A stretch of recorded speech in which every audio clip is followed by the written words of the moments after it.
Hey friends, welcome to Card Central 365, presented by Hotshot, St. Louis's home for all the games all the time since 1990. Find yours at hotshotsnet.com. We're here on STL Sports Central. All content provided by DraftKings. The crown is yours. He's Ethan Hannaford. I'm Stefan Caray.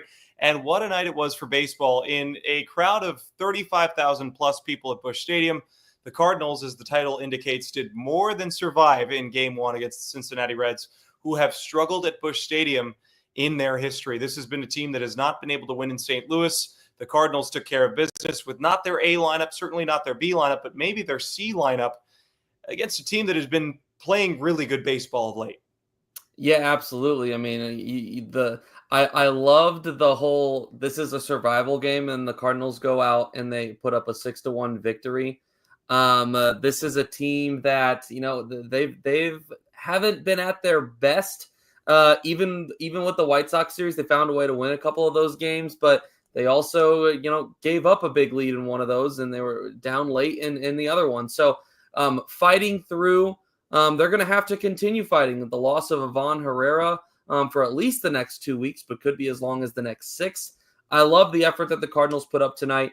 I imagine that there was probably an understanding from just about everyone in that clubhouse going into tonight's game saying, listen, we're all gassed. The bullpen is light tonight.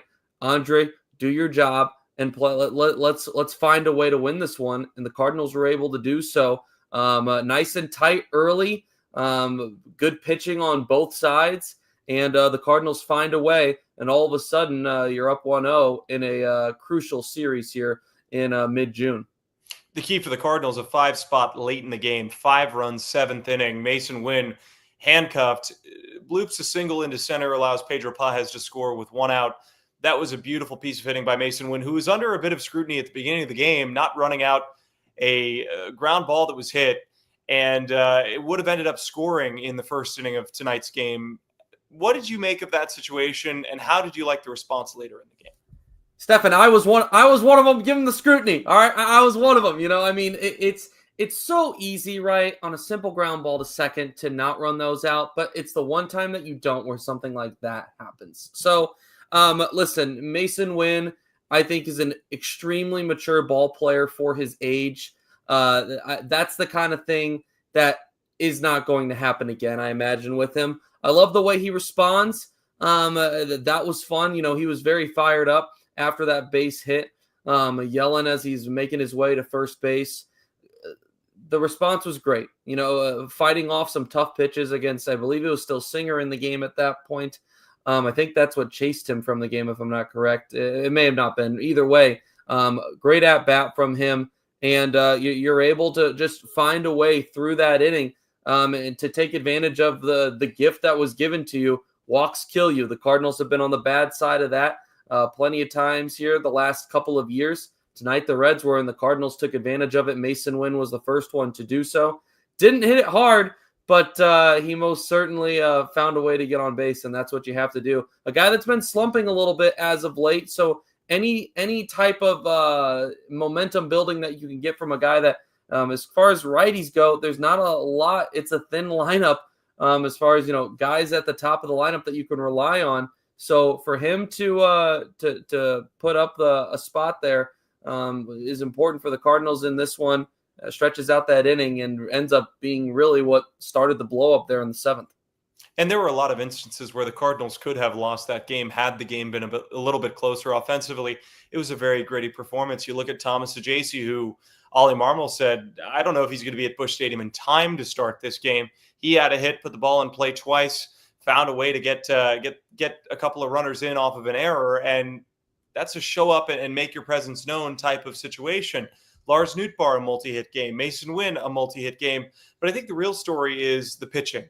Andre Pallante turned in his best start in recent memory, but the bullpen, they held firm. This was a game that would have been easy to let go away, to let it slip. We've seen it happen time and time again. Leads of 5 or more, the Cardinals haven't quite been able to hold opponents in games with a comfortable lead, and they found a way tonight. John King, yes, he had his struggles in a third of an inning, but the rest of the group, Maton pitched great.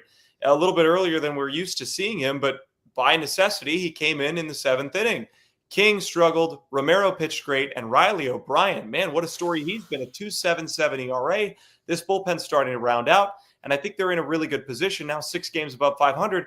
Are you willing to forget some of the struggles early in this month now that they're sort of back to where they were before they hit the road? I think it's a little bit too soon to be deciding that. Got to continue to see it. I don't know if you can make that decision, Stefan, before you see the Cubs. It's such an important series. They've been playing so well here the past month, 6 weeks. That's going to give you an idea, right? As you start to near the point where the standings are beginning to matter, that series is going to tell you a lot about how you stack up against the top team in the division.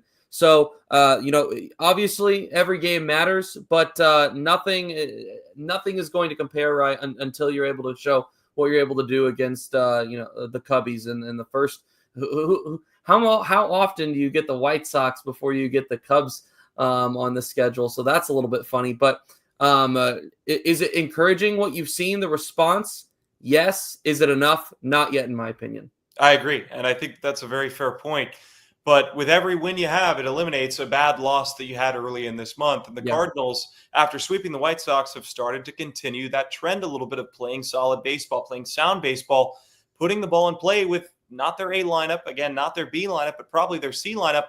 And you got to rest a couple of guys that needed it. You got to rest Nolan Arenado. You got to rest Wilson Contreras. Oh, and by the way, you won by 5 runs. And this is a Reds team that had won 7 of their last 10. They were a team that were a half game back of the Cardinals. So now you get a little bit of breathing room there. We know the Brewers are playing extremely well because Jacob Mizorowski has a perfect game through 6 innings. But this is a Cardinals team that, again, continues to grit their teeth and find ways to win. And there's a whole lot more that we have to discuss. Before we get into that, a quick reminder that Cards Central postgame show is brought to you by Hot Shots, St. Louis's home for all the games, all the time since 1990. Find yours at hotshotsnet.com. He's Ethan Hannaford. I am Stefan Caray. And Ethan, this is just a really an important conversation to have about the Cardinals. This is a team that, again, we didn't know what they were going to bring against the Reds this week. After playing the White Sox, they struggled in the latter 2 games of the series. Now you win game 1, you bring your ace to the mound in game 2, and the Reds place Wade Miley, who was the scheduled starting pitcher, on the IL. So they have all the pressure to perform in game number 2 in a ballpark where they have struggled in their history. This is a huge opportunity for the Cardinals to take the series in game 2. Yeah, absolutely. And, we saw not the exact same situation when they played earlier in the year in Cincinnati, but a similar one to where all of a sudden you were hamstrung with starting pitching. And they did have to go to a young guy, I believe, made his debut in one of those games against the Reds. It may have been in one of the double. I think it was the second game of the doubleheader. And the Cardinals were able to jump on that guy, forgetting his name at the moment. But yeah, absolutely. Like, those kinds of things do matter. You look at this one, if you're the Reds and you're saying this kind of feels like a must win with you bringing up whether they're bringing up I haven't seen if they have announced who's starting yet tomorrow, if it ends up being a bullpen game, if it ends up being a young guy. This is the perfect setup right now for the Cardinals. Similar to how we talked about the Dodgers series, right? You looked at that first game with Wroblewski on the mound. You said, this is the one you have to win. If you win that one, you set yourself up really well for that series. The Cardinals won this one tonight. They're set up extremely well with the pitching uncertainty right now of the Reds. They looked gassed out there tonight as well. It's going to be a quick turnaround tomorrow with a 1:15 start, and it's only going to get hotter. And, you saw it, and your dad talked about it a lot there in those later innings, long innings. The Reds pitching was the bullpen really had their struggles tonight, as we've talked about. But the defense, a casualty in that as well, because they're out there standing around, walking back and forth, trying to get through the latter stretch of the game. It's a tough spot to be in, and we saw a crucial error made later in the game as well, perhaps as a result. So I'm curious if we go in to there's a further advantage for St. Louis tomorrow because of that as well. Maybe perhaps just how gassed this team is as a whole. Yeah, I think that's a really good point. And the comment that was made was the Reds were on the field all night long. That's the truth. The Cardinals, despite a 6-1 win, you're not going to complain about very much. 2 for 14 with runners in scoring position. Now, had this been a closer game, you would have looked and said, wow, okay, you would have liked them to convert a little bit more, but they held the Reds to just 3 opportunities with runners in scoring position. So the pitching was at a premium tonight. The offense played well, not quite as well as they could have in terms of looking at their opportunities with runners at second or third. But still, this is the type of win that you look back on and say, all right, they're starting to turn a corner a little bit and make up for some of those losses earlier in the month. And it's what makes Andre Palante's outing that much more important and that much more impressive as well, because they had so many opportunities early against Brady Singer. They weren't able to capitalize on the large majority of them. They're finally able to get to the bullpen, right? But Andre Palante's outing makes it even that much more important because they were so bad with runners in scoring position. Like I said, if we're looking at a different result, maybe if the Reds bullpen does a little bit better, then that looks way more important than it does. The final was 6-1, but for 7 innings of this game, it was 1-run ball. This was a close game for the large majority of it. That the Cardinals happened to have a blow-up inning in their advantage that the Reds really gift-wrapped them. So Andre Palante, it's easy on a night like this, right, with a 6-1 win, to not talk about how important that start was.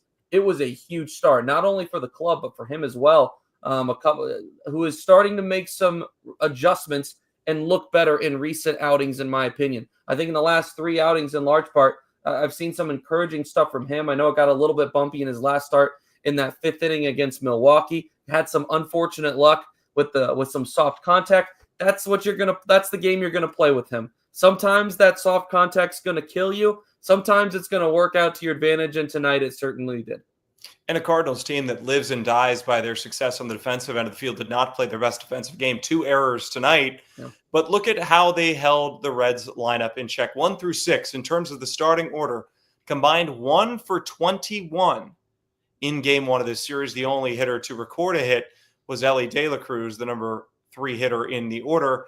And he just didn't provide them opportunities to really get things going. So you get a chance tomorrow with Sonny Gray. The big question is, what will Sonny do with his schedule being impacted? He was supposed to start in that series just a few days ago against the White Sox, but the rain washed him out. Hopefully he responds well, but we know that sometimes when you mess with his routine that things can get a little hairy. But with the Reds having so much up in the air, this is a team that doesn't quite know what they're going to bring to the table on the pitching front in game number 2.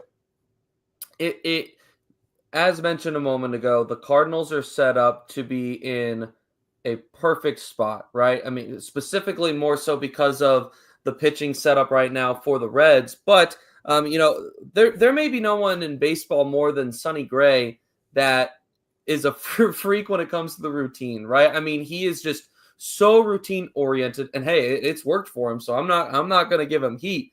But it will be interesting. I think that if there was a time and a stretch where it was useful, this would be the time. We know that Sonny has had to pitch in rain a lot this year and has had to deal with all the delays and the postponements and all that quite a bit this year. So I imagine that I feel pretty confident as though it is going to be beneficial to give him a couple of days. But like I said, it may be, it may not be because of how routine oriented he is. Regardless, though, if Sonny Gray is able to give you a average outing, you have to feel pretty good about the Cardinals being able to pull out tomorrow's game because of the tough situation that the Reds are in with their pitching right now.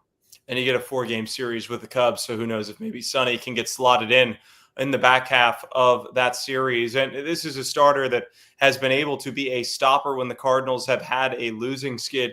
That hasn't been the case. They've now won 4 in a row. They're rolling a little bit, and they get some of their starters back into the game after a little bit of rest, which has been a luxury that they haven't been able to afford. Now with Ivan Herrera going out on the IL, hopefully it's just for 2 weeks or 10 days and not for longer. This is a team that's going to have to find a way to piece it all together. Now, they have a ton of catching depth within the organization, not just on the major league team. Joel Pozo, Pedro Pajes, but that's a big bat that you're missing in your order. We'll see how they adjust to that. I just got to throw this up here real quick. Samuel saying, don't suck, Sonny. It's that simple right there. It's as simple as that. Oh, and I'll leave the next comment that I saw that I almost put up off of there, similar to "Don't suck, Sonny," but we'll leave that one off. Back to Ivan Herrera. Yes, I mean that is a guy that has been so important to this lineup since he came back from the IL from the knee bruise. You never want to see anyone get injured, but him especially because of how important he's been for the depth of the heart of the lineup. The Cardinals, it was just a couple of days ago we were talking about the lack of right-handed depth when Jordan Walker went to the injured list. That was something that we were having conversations about both on and off of the stream probably. And it helps, right, that you bring up Thomas Ajacey. You can go to him. They didn't have that extra guy when Walker went on the IL because they elected to keep Donovan up with the Major League club. It's this is a little bit of a different situation, but you could argue also up to this point that, well, it's not even an argument. Ivan Herrera has been way more impactful offensively than Jordan Walker has been. So you can't compare the two like they're the exact same. This is going to be tough for the Cardinals. You think that they've had to battle through and push through up to this point? This is going to be challenging because the right-handed depth just isn't there right now. Let's hope that Thomas Ajacey is able to take advantage of the opportunity and that he runs with it. But it's going to be challenging for the Cardinals with the lack of right-handed depth. They're already weak when it comes to the power game, which is an important part of baseball.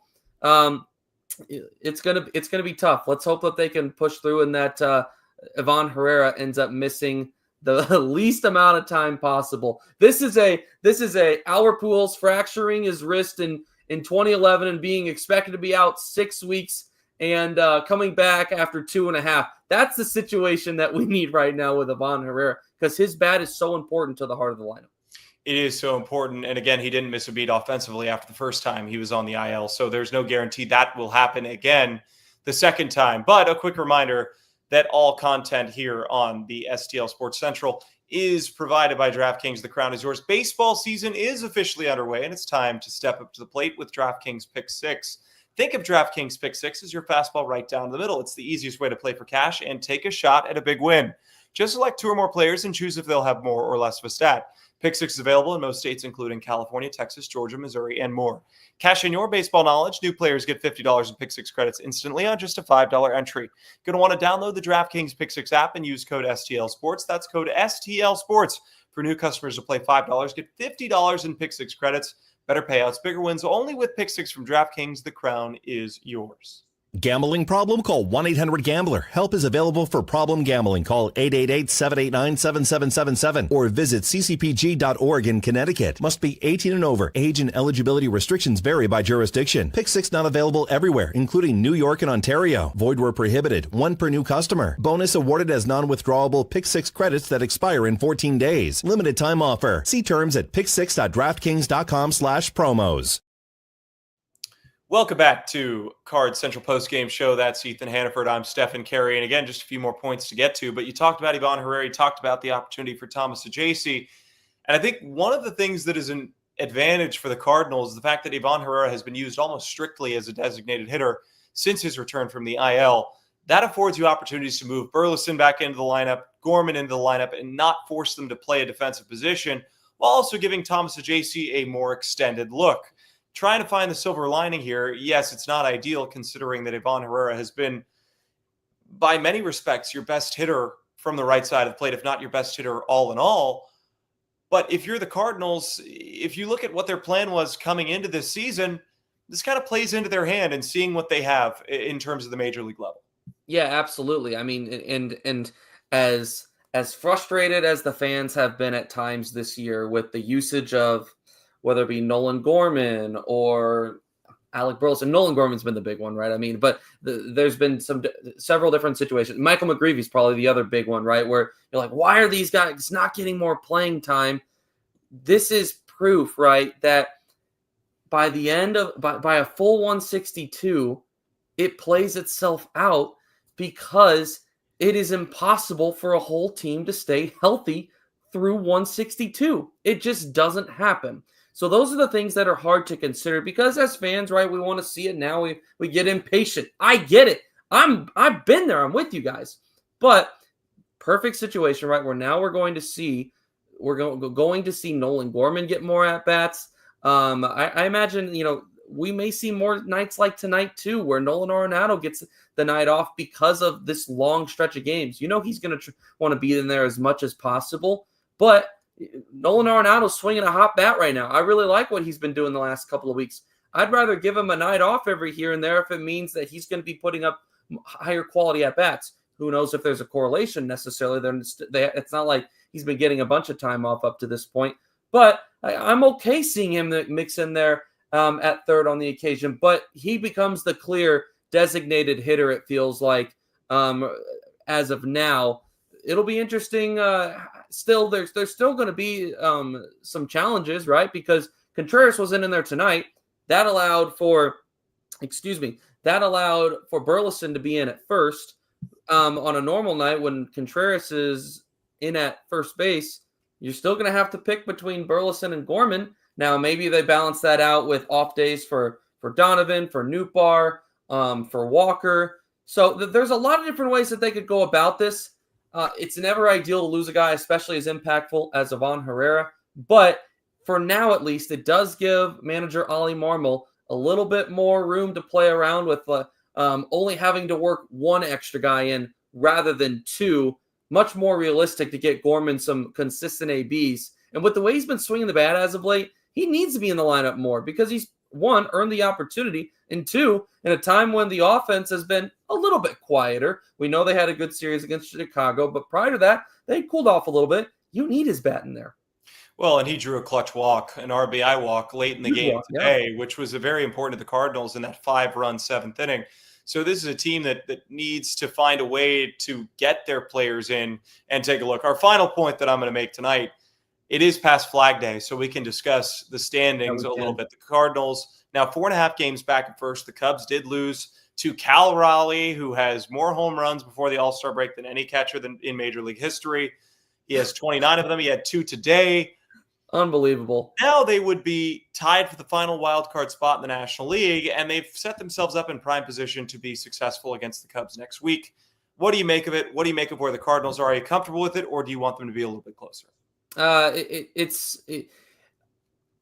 Good question. I want to see it. It's going to depend on how they're able to consistently perform without Ivan Herrera. That's going to be a big blow. I'm a little bit concerned. I'm probably more concerned now than I have been up to this point this year about that.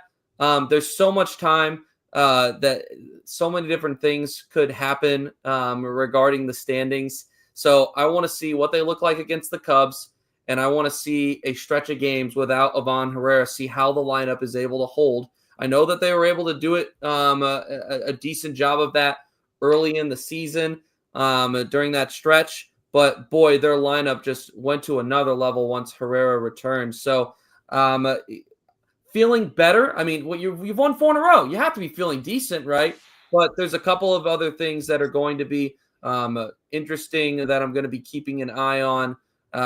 Those two things specifically before I am dead set on if I am, that I am in a place where, the Cardinals can really start talking about buying and adding something at the deadline. Those are the two things, I think. Well, Ethan Hannaford is certainly not fear-mongering. The Cardinals, 4 wins in a row. They beat the Reds 6-1 tonight.